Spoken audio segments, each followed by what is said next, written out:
It needs to address malnutrition, partly, of course, because it's a huge problem. But there are lots of problems in the world.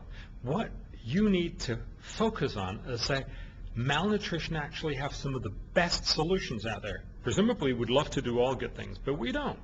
So what should we focus on? Well, it turns out that malnutrition has some of the best payback rates, if you will, where you can do the most bang for your buck, as the Americans like to say.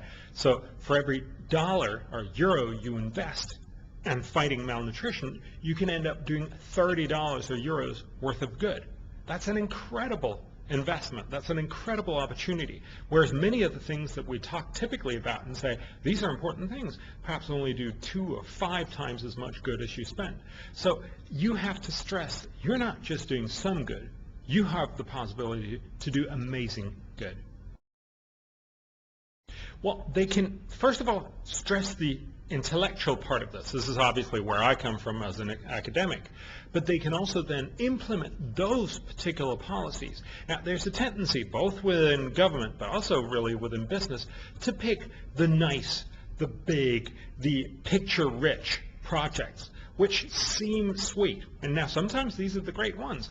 But often, they're just mediocre, whereas some of the hidden or not quite as sexy problems are actually the ones where you can do the most good. And take, for instance, within the discussion of malnutrition, a lot of focus has been focused around breastfeeding kids. Now, that is probably a good thing, but it's not a phenomenally good thing. For every dollar we spend, we probably do somewhere between $2 and $10 worth of good. Now, that's good.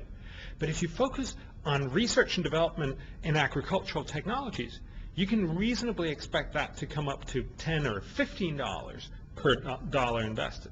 And if you focus on micronutrient malnutrition, you can get up to 30 or even higher for every dollar you spend. That's much better.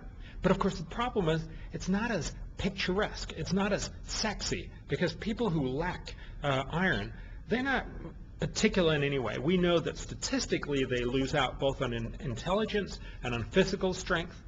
But there's no obvious picture. There's just a broad problem spread over billions of people. But presumably, what we want to do is not just feel good about ourselves and what we do, but actually do the most good. And that's why I'm saying we have to get better at prioritizing and focus on the things that do the absolute best first.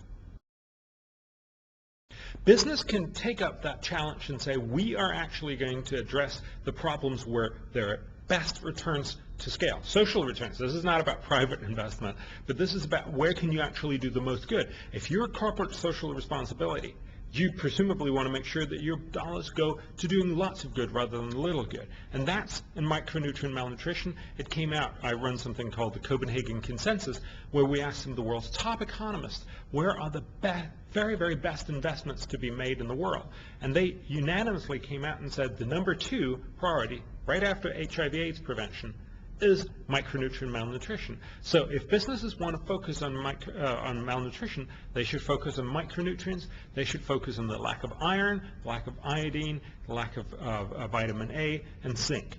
Those are very, very cheap propositions. Now, I'm not going to say you should go and do just exactly that, but be sure that you do things that do a lot of good before you just do some things that'll do a little good. Iron, for instance, it's about sprinkling of iron, or it's about making sure that you provide businesses, local producers, for instance, of bread, to have the technology to fortify your flour or fortify your bread with iron. It's fairly simple. It's not sophisticated by any standards, but somebody needs to front up that money, and that could be business that would actually go out and say, we're going to do good, but not just a little good, we're going to do massive amounts of good. Because it's an incredibly good investment. It's simply one of the best things you can do if you're going to spend money and do good in the world. There's many other arguments that will be used. It's a huge number of people that are affected. About 3 billion people lack one or more micronutrients. 800 million people are malnourished. So there's huge potential out there. But again, there are many other problems out there. So in principle, that just swamps you with many, many other issues that we also need to focus. But what you have to point out to people, both politicians, but also ordinary citizens who vote for these politicians, is you just happen to have one of the best opportunities, one of the best solutions that is very cheap with incredible effect. That's the great selling point. So, I simply think we should stress that over and over again.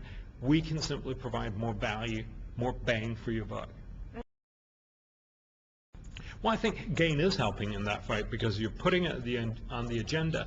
One of the points that I try to emphasize is it's about getting people to get this under their skin. I mean, as consumers, as ordinary citizens, I don't have time to read all the papers about all the different things that we know and analyses of all the world's big different problems. I read the papers and I get worried about some things that typically are on the front page, like terrorism or climate change or some of these other main issues. And that actually forces off very often, for instance, malnutrition, because it's a little boring. It comes in very far into the paper, entirely slips off the pages of the paper.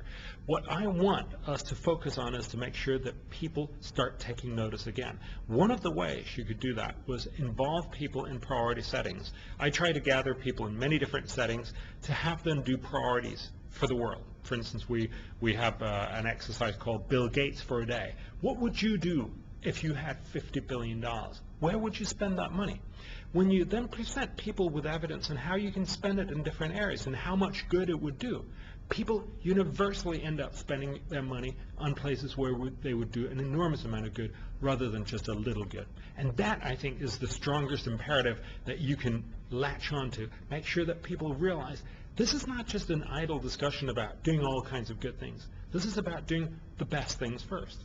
And one of the great opportunities is if you engage people in that, you will fundamentally change the way they think about politics and make sure that they say, well, the organizations that have the best deals out there are the ones I want to support.